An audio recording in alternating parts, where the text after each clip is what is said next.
Boa qualquer parte do dia, esse é o Xuxa Cripto, aqui a gente fala sobre criptoativos com pixel art. Esse é o vídeo de número 8 dos Crypto Drops.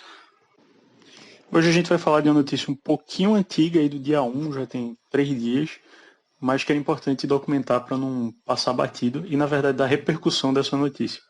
Primeiro da repercussão, depois da notícia em si. É o seguinte, teve um desenvolvedor de Bitcoin, um dos principais do Bitcoin Core, que perdeu 19 milhões em um ataque hacker ocorrido no dia 1 de janeiro.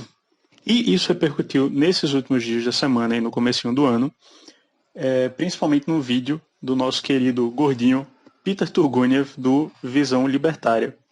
A postagem que Peter fez, na verdade, foi no canal do SafeSource, que é um canal dele paralelo aí, que trata mais de questão de segurança de informação, segurança de dados, e é um tema que tem muito a ver, dado que o cara ele teve o seu computador hackeado e aí perdeu os 19 milhões em Bitcoin que ele tinha nessa máquina, que era um nó, naturalmente, certamente podia ser uma mineradora também, isso não está explícito, mas o fato que faz com que a notícia seja mais relevante é, na verdade, a reação de Peter Turguniev, que aqui no Brasil é um nome muito importante, de libertarianismo e de anarcocapitalismo, e, consequentemente, aí, uma das figuras no meio de criptoativos. Ele é um maximalista de Bitcoin, ou seja, ele acredita que só o Bitcoin é um ativo válido dentro dos criptoativos e todo o resto é tudo shitcoin, não vale de nada.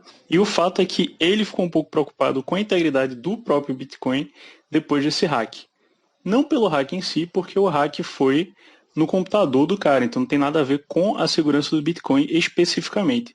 Mas a questão é que esse cara, esse desenvolvedor do Bitcoin Core, que é o Luke Dash Jr., o modo como ele reagiu ao hack foi um pouco estranho, porque ele foi hackeado e ele publicou aqui no dia 1 de janeiro sobre esse hack.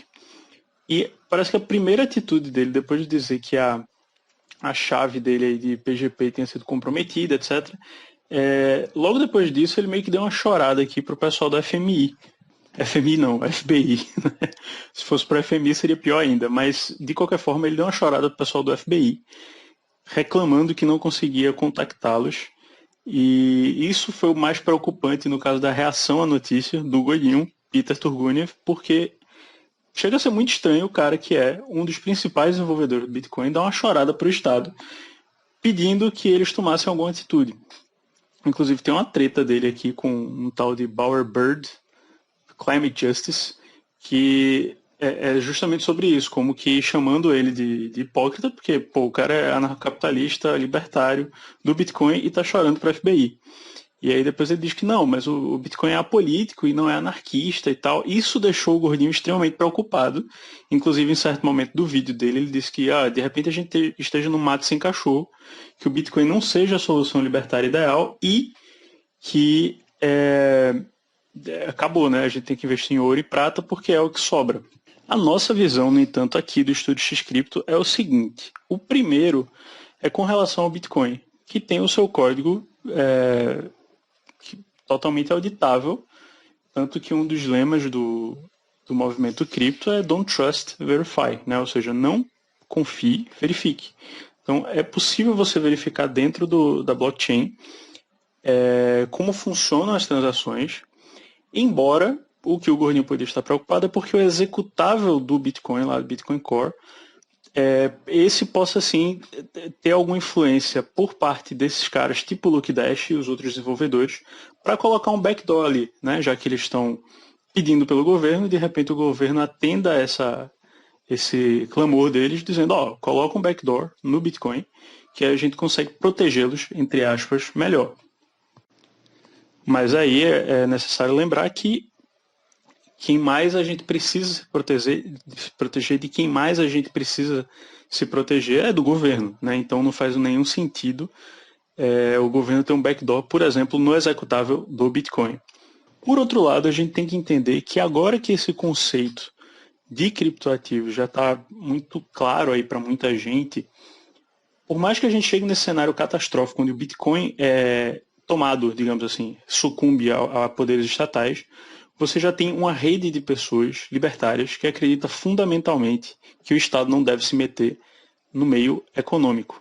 Então, Eu acredito que mesmo que nesse cenário de catástrofe, de derrota do Bitcoin, outras redes substituiriam o Bitcoin, tipo da noite para o dia, à medida que a gente notasse o quão frágil era o sistema do Bitcoin, e rapidamente esses sistemas suplantariam o Bitcoin e passariam a ser a rede mais adotada pelos libertários, o que faz com que não seja um motivo de pânico, como o Gordinho teve aí, e que inclusive me impressiona um pouco, porque ele costuma ser um cara um pouco mais comedido, digamos assim. Não sei se ele chegou a pensar nessa hipótese, mas o fato é que as ideias elas não podem ser derrubadas pelo Estado. Então, por mais que a gente tenha um comprometimento que possa surgir, que eu acho que é algo muito difícil a essa altura do campeonato, mas por mais que isso pudesse acontecer, a gente tem que lembrar que as ideias não vão morrer porque uma das redes foi comprometida. Né? Nós somos os nós fundamentais das redes e migraremos para um caso e um cenário apocalíptico desse, de queda do Bitcoin. Falando aqui rapidinho do gráfico, que não tem nenhuma mudança significativa, a gente continua esperando que essa semana consiga bater a anterior, então o candle dessa semana aqui consiga acabar maior do que esse candle de baixa da última semana, e que a gente comece aí esse ano num pequeno rally de alta. É isso que a gente está esperando, mas obviamente pode ser que essas expectativas sejam frustradas. No mais, a gente não tem nenhuma novidade relevante aí que faça preço, digamos assim, né? Mas só é importante aqui colocar no final do vídeo o que está acontecendo, e o que está acontecendo é nada por enquanto, mas fica registrado aí no Scriptor Drops. A gente vai tentar colocar ou no começo ou no final do vídeo, pelo menos para que você tenha uma noção de como é que está o mercado. Afinal, ao contrário de desgraças anunciadas de governos que provavelmente vão falir, a gente se preocupa com o mercado, né? Porque a gente entende que é fundamental para, desde uma casa, uma residência, um bairro, um país, a importância fundamental tem que ser dada à economia, e que se ela não funciona, nada mais vai funcionar. Por esse vídeo é isso, segue a gente aí nas redes sociais, aperta no sininho aí nas plataformas de streaming, curte a gente lá no Instagram e no Odyssey, no YouTube. Valeu, até mais.